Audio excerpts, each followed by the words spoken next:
What's up YouTube, Stefano Turtle YGO here, coming at you guys with a interesting video.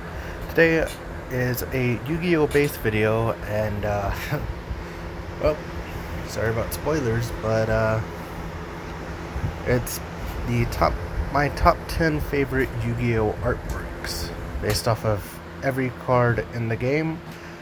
I had to choose 10, and well, y'all saw the first one. If you don't know what this is, it is Dark Armed, the Dragon of Annihilation. This card is one of the final Shonen Jump cards we will ever receive in the TCG, and is very powerful at that.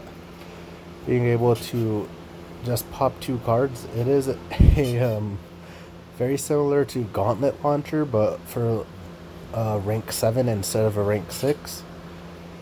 And is easy to make in decks like Red Eyes or even Dark Magician, as you just need a level 7 Dark monster for it.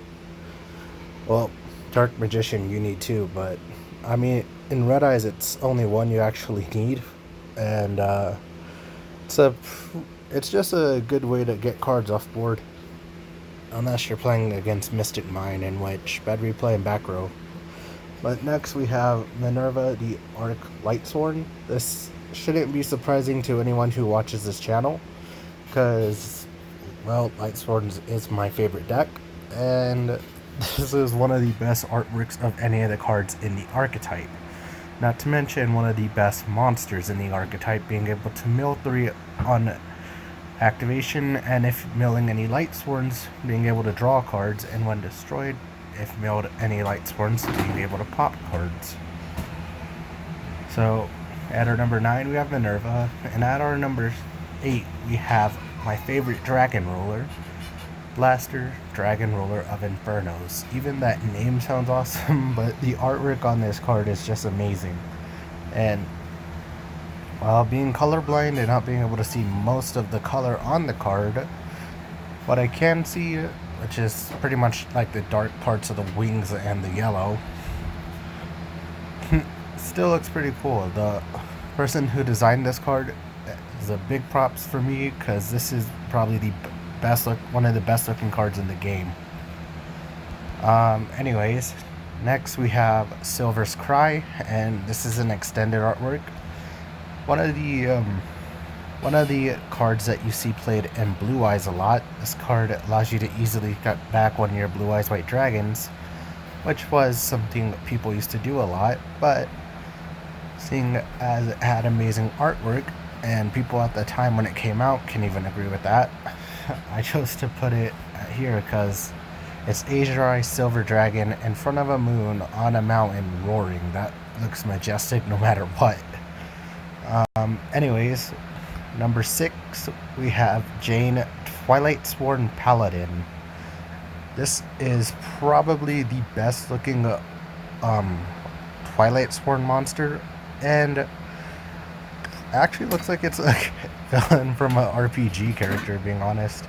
Well, in real life, its effect to weaken an opponent's monster isn't too impactful.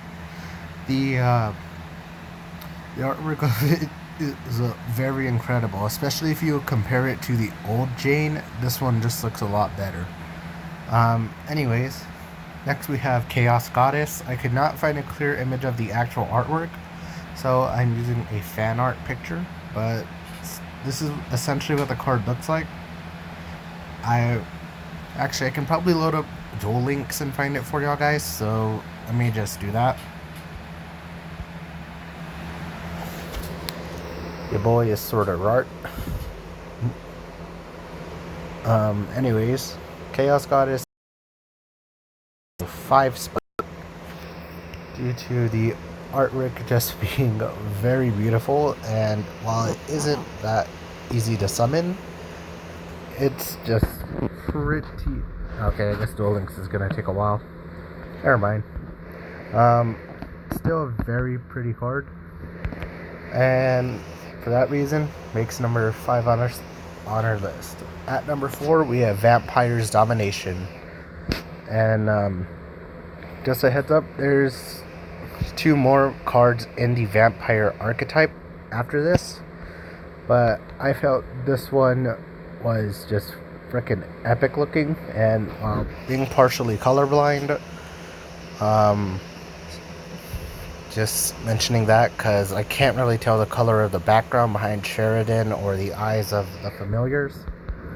This card just looks very awesome. Plus, vampires are based off of my favorite video game franchise of all time, Castlevania, which is also made by Konami and is very convoluted, to say at that. If you're trying to play all the games in the correct order of the timeline, I'd say watch Gamer Thumb TV's Castlevania history or timeline videos, which I will link in the description if you want to do that.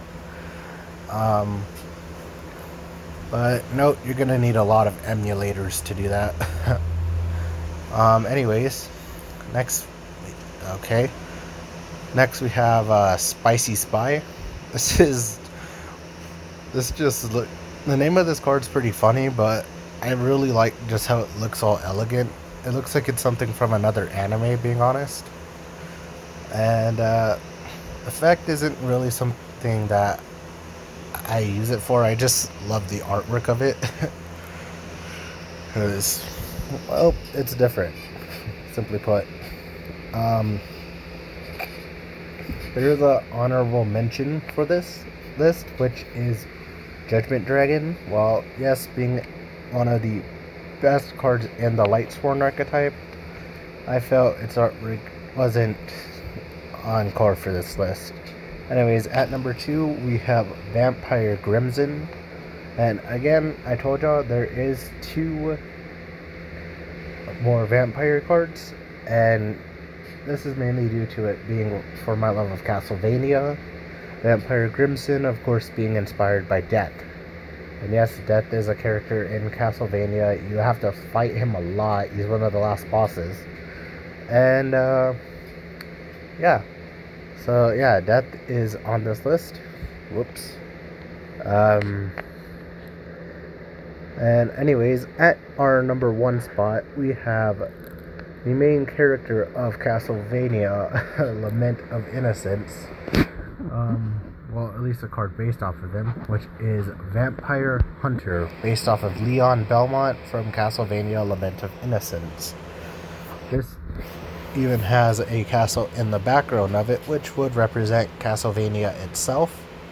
And to those of y'all who don't know, Konami owns both Castlevania and Yu-Gi-Oh! So when creating this card, they didn't have to worry about paying licensing fees to make this, due to it being based off of one of the characters of the Castlevania franchise.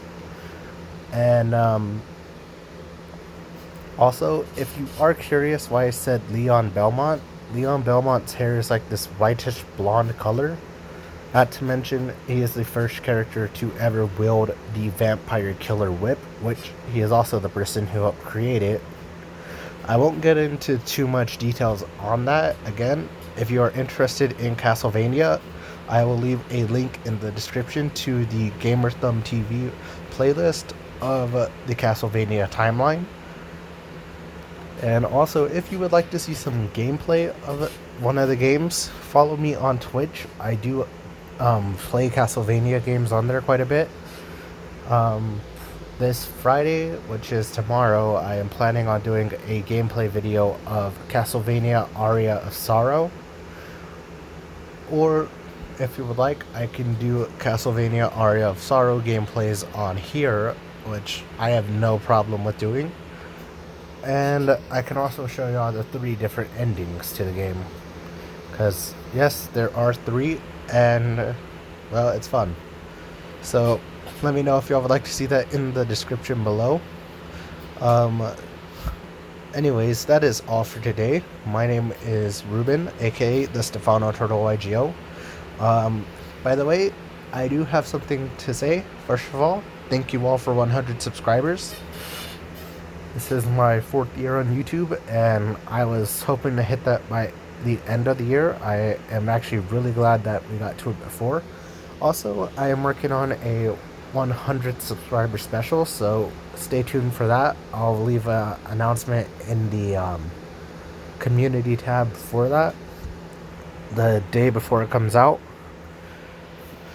Subscribe if you're new. If you enjoyed the video, give it a thumbs up. And if you're interested in the events of the Castlevania timeline, go to the description and watch Gamer Thumb TV's timeline videos.